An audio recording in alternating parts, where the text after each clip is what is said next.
Next, we'll talk about decomposition. Now, decomposition is the exact reverse of our synthesis.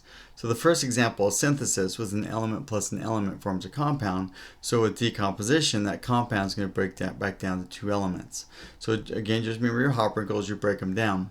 But again, I'm going to see an ionic compound here, so what I'll do is just separate my cation and anion and separate them out. And just remember, again, you never ever drag a subscript across.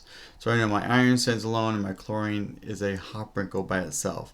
Then I will actually balance it because I have 2 chlorines on one side and 3 on the other, so I have an odd, so it's like double your odds sort of situation there. Next one, I have my copper and my bromine. My bromine's a -1, I knew it's a copper one. But again, my copper will stand alone, my bromine is a Hopper wrinkle, it will not. Then I have to balance it.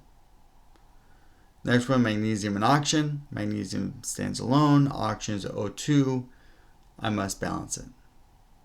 So this is your first example of decomposition. It's the exact reverse of an element plus an element forms a compound. Synthesis, a compound decomposes down to an element plus an element. Now decomposition is the easiest of them to recognize really because there's only one reactant, and there's only one thing that one reactant can do, and that is decompose.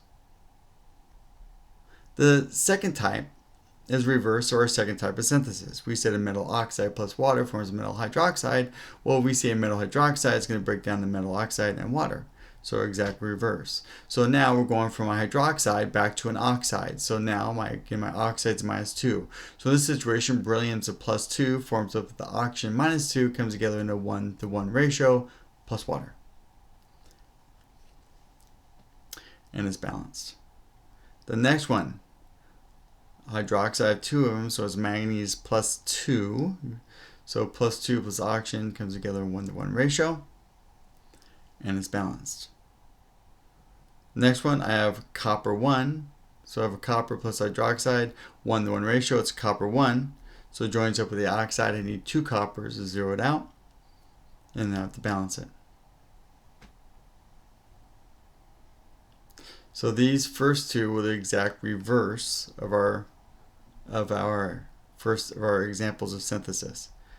Let me you'll bring this one down right away because it's a repeat of what we've already done. But let me go on to your third decomposition, your third example of decomposition. The third one is actually now a metal chlorate, breaks down to a metal chloride and oxygen. So basically the oxygen is cleaved off. If you think about this, the oxygen gets cleaved off. So in my chloride, my cation and the chloride will stay together, the oxygen gets kicked out by itself. So in this situation, potassium chloride, and I kick off the oxygen. Oxygen is diatomic by itself, so I have to balance it. Zinc chlorate going to change back to zinc chloride, and the oxygen gets kicked off in that situation, and then I have to balance it.